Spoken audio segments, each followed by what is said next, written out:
संविधान दिवस तथा राष्ट्रिय दिवसको रूपमा उत्साहपूर्वक मनाउँदैछौँ। सङ्घीय लोकतान्त्रिक गणतन्त्र संविधानले एक दशक पूरा गरेको यस गौरवपूर्ण घडीमा सम्पूर्ण नेपाली जनतामा संविधान दिवस 2082 को हार्दिक शुभकामना व्यक्त गर्दछु।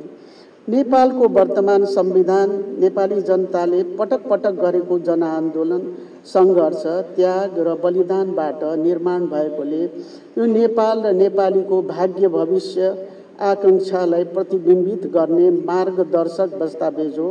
सङ्घीयता, लोकतन्त्र, गणतन्त्र, समावेशिता र सामाजिक न्याय जस्ता आधारभूत विशेषता अँगालेको नेपालको संविधान जारी भएको दिन हामी सबै नेपालीले गौरव गर्ने दिन पनि हो। संविधान दिवस केवल उत्सव मात्र होइन, सङ्घीय लोकतान्त्रिक गणतन्त्रको मूल्याङ्कन गर्ने दिन पनि हो। यो संविधान कार्यान्वयनमा आएको विगत एक दशकमा संविधानले मार्गदर्शन गरेको यात्रामा के हासिल गर्यौं, के गर्न सकेनौं, यस बीचमा के कस्ता कमी कमजोरी रहे र आगामी दिनमा के कस्ता कार्यदिशा आवश्यक छ भन्ने सवालहरूको गम्भीरतापूर्वक समीक्षा गर्नुपर्ने स्थिति छ। संविधानले सङ्घ, प्रदेश र स्थानीय तहमा अधिकारको बाँडफाँड, जनताको पहुँचमा गुणस्तरीय र छरितो सेवा तथा स्थानीय नेतृत्वलाई सशक्त बनाउने आधार प्रदान गरेको छ। तथा सेवा प्रवाहमा समान पहुँच, पारदर्शिता, भ्रष्टाचार शून्यता, साधन स्रोत प्रविधिको उच्चतम उपयोग, सार्वजनिक सेवाको लागत प्रभावकारिता, प्रतिफल सुनिश्चित हुने गरी विकास व्यवस्थापन जस्ता विषयहरू तीनै तहका सरकारका लागि साझा चुनौतीका रूपमा रहेका छन्। यी चुनौतीहरू सामना गर्न सरकार मात्र होइन, निजी क्षेत्र, नागरिक समाज, सामुदायिक तथा गैर सरकारी क्षेत्र, नेपालको समृद्धि र विकासमा हातेमालो गर्ने अन्तर्राष्ट्रिय समुदाय र प्रत्येक नागरिकको भूमिका अपरिहार्य छ। 2082 साल भदौ 23 र 24 गते जेनजी युवाहरूको अगुवाईमा भएको विरोध प्रदर्शन र आन्दोलन हाम्रा युवा पुस्ताको चाहना, जनताको बढ्दो चेतना स्तर र मुलुकमा विद्यमान भ्रष्टाचार प्रतिको असन्तुष्टिको प्रतिबिम्ब हो। संविधानको मर र भावना बमोजिम सुशासन, समृद्धि र विकासको क्षेत्रमा भएका कमी कमजोरी र त्यसबाट सिर्जित असन्तोष, अभाव वा अपेक्षा पूरा नभएको कारणले पनि यो आन्दोलनको जन्म भएको कुरालाई हामीले स्वीकार गर्नुपर्दछ। यस आन्दोलनलाई मैले हाम्रो लोकतान्त्रिक प्रणालीको स्वस्थसँग पनि जोडेर हेर्ने गरेको छु, किनभने लोकतन्त्र भनेको जनताको आवाज सुन्ने, संवाद गर्ने र समाधान खोज्ने प्रणाली हो। जेनजी पुस्ताको आन्दोलन हामीले प्रतिबद्धता व्यक्त गरेको सङ्घीय गणतान्त्रिक शासन प्रणाली, नागरिक स्वतन्त्रता, मौलिक अधिकार, मानव अधिकार, पूर्ण प्रेस स्वतन्त्रता, स्वतन्त्र निष्पक्ष र सक्षम न्यायपालिका, कानुनी राज्य, सुशासन लगायतका लोकतान्त्रिक मूल्य मान्यतामा हामी खरो उत्रन नसक्नुको परिणाम पनि हो। सूचना प्रविधिमा भएको चमत्कारिक विकास पनि हो। अन्तर्राष्ट्रिय स्तरमा देखिएको नागरिक मैत्री शासन प्रणाली, खुला सरकार र भर्चुअल शासनको बारेमा जानकार रहेका युवा पुस्ताले उठाएको रोजगारीको अवसर, गुणस्तरीय जीवन स्तर, सरकारका काम कारबाहीमा पारदर्शिता, कानुनी समानता, भ्रष्टाचारको अन्त्य, सुशासन र विकास जस्ता सवालहरू यथार्थमै हामी सबै पुस्ताका साझा अपेक्षा र राष्ट्रिय एजेन्डा हुन्। यी एजेन्डालाई आत्मसात गर्दै जनअपेक्षा बमोजिम काम गर्न यो सरकार प्रतिबद्ध छ। कुनै शासकीय आकांक्षा बोकेर कुनै पदको लालचा लिएर प्रधानमन्त्री भएको होइन।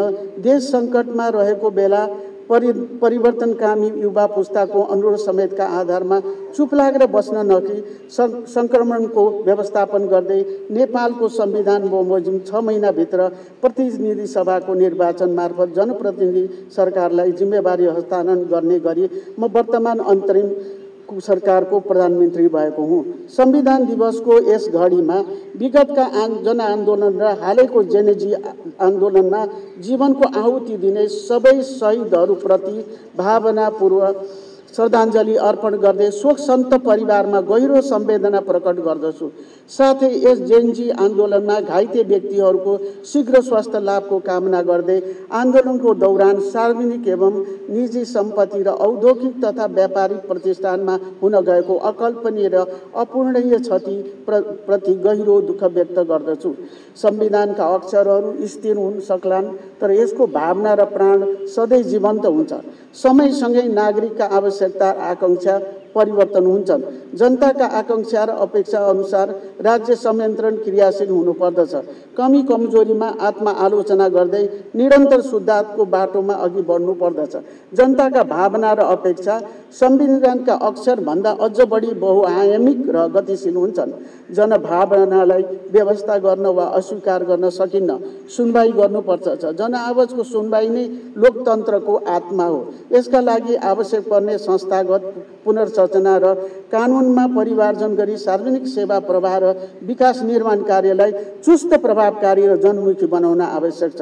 पछिल्लो आन्दोलनले हामीलाई धेरै क्षेत्रहरूमा सुधार गर्न मार्गनिर्देशन गरेको छ। युवा पुस्ता आफू शासकीय प्रणालीमा सहभागी हुन चाहन्छन्।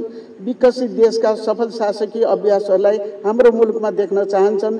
नीतिगत तहमा आफ्नो विचार प्रतिबिम्बित भएको हेर्न चाहन्छन्।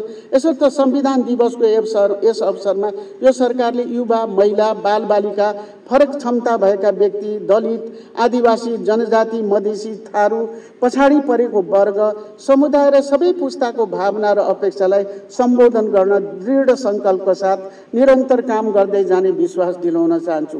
हाम्रा अगाडि जेनजी आन्दोलनका क्रममा क्षतिग्रस्त सार्वजनिक संरचनाहरूको पुनर्निर्माण गर्नुपर्ने एवं व्यावसायिक प्रतिष्ठानमा पुग्न गएको क्षतिबाट देशलाई पनि माथि उठाउनुपर्ने चुनौती छ। विकासको सम्भावको रूपमा रहेको निजी क्षेत्रको मनोबल बढाउनु छ। तोकिएको समयमा निर्वाचन सम्पन्न गर्नु छ।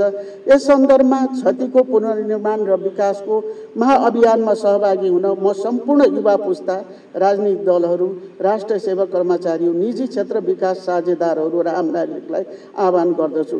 यस अवसरमा विशेष युवा पुस्तालाई आह्वान गर्न चाहन्छु कि तपाईहरू परिवर्तनका वास्तविक वाहक हुनुहुन्छ। तपाईहरूको साहस, नवप्रवर्तनशील सोच र अटल प्रतिबद्धताले नै नेपाललाई नयाँ उचाइमा पुर्याउनेछ। आन्दोलनले उठाएका सवालहरू र शहीदका सपनाहरू पूरा गर्न हामीलाई प्राप्त छोटो अवधिमा उपलब्ध साधन स्रोतको उच्चतम प्रयोग गर्दै गर्नुपर्ने कानुनी, संस्थागत, नीतिगत सुधार अनि जनअपेक्षा अनुसारका काम गर्ने प्रतिबद्धता व्यक्त गर्दछु। तपाईहरूको आवाज सुन्ने, आत्मसात गर्ने र व्यवहारमा उतार्ने कुरामा यो सरकार कटिबद्ध छ। शासकीय शैलीप्रति जनताका असंख्य गुनासा, आक्रोश, असन्तुष्टिहरू छन्। यो असन्तुष्टिलाई एकैचोटि सम्बोधन गर्न कठिन भए तापनि वर्तमान सरकारले आफ्नो स्रोत, साधन र क्षमताले भ्याएसम्म ती समस्याको समाधान गर्न इमानदार प्रयास गर्नेछु। संविधान दिवसको यस अवसरमा म सबैलाई वर्तमान सरकार नागरिकप्रति पूर्ण जवाबदेही रहने प्रतिबद्धता व्यक्त गर्दै नागरिक पनि आफ्ना कर्तव्यप्रति सचेत रहनुहुनेछ भन्ने विश्वास व्यक्त गर्दछु। 2062-2063 सालको ऐतिहासिक जनआन्दोलनको जगमा निर्माण भएको नेपालको वर्तमान संविधानले विश्वलाई नेपाली जनता आफ्नो भाग्य आफै कोर्न सक्षम छन् भन्ने सन्देश दिएको छ। अहिले हामीले संविधानमा परिवर्तन भन्दा पनि संविधानको मरर भावना बमोजिमको कर्मको अझ बढी अपेक्षा गरेका छौँ। त्यसको लागि आगामी फागुन 21 गते हुने प्रतिनिधि सभाको निर्वाचनलाई स्वच्छ, निष्पक्ष, कम खर्चिलो एवं भयरहित वातावरण सम्पन्न गरी युवा पुस्ता लगायत सबै वर्ग, क्षेत्र, समुदायको अपनत्व सिर्जना गर्नुपर्ने आवश्यकता छ। निर्वाचन एउटा यान्त्रिक प्रक्रिया मात्र हो। यो आगामी 5 वर्षको लागि नागरिकहरूको इच्छा, आकांक्षा र विश्वास हस्तान्तरण गर्ने महत्त्वपूर्ण कडी पनि हो। सो अभिभार पूरा गर्न सबै सरोकारवाला राजनीतिक दल, मतदाता, सरकारी संयन्त्र, आम नागरिकबाट खुला हृदयले सहयोग हुनेछ भन्ने मैले विश्वास लिएको छु। संविधान दिवसले हामीलाई नयाँ सङ्कल्प गर्न प्रेरित गरोस्, लोकतन्त्र अझ मजबुत होस्, हाम्रो सामाजिक न्याय सुनिश्चित होस्, हाम्रो आर्थिक समृद्धि साझा होस् र हाम्रो राष्ट्र सबै नागरिकको साझा घर बनोस् भन्ने कामना गर्छु। साथै शासकीय सुधारको माध्यमद्वारा दिगो शान्ति, सुशासन, विकास र समृद्धिको आकांक्षा पूरा गर्न सरकार प्रतिबद्ध रहेको दोहोऱ्याउँदै परिवर्तनका लागि जीवन अर्पण गर्ने सम्पूर्ण शहीदहरू, जेनजी पुस्ता लगायत आम नागरिकलाई म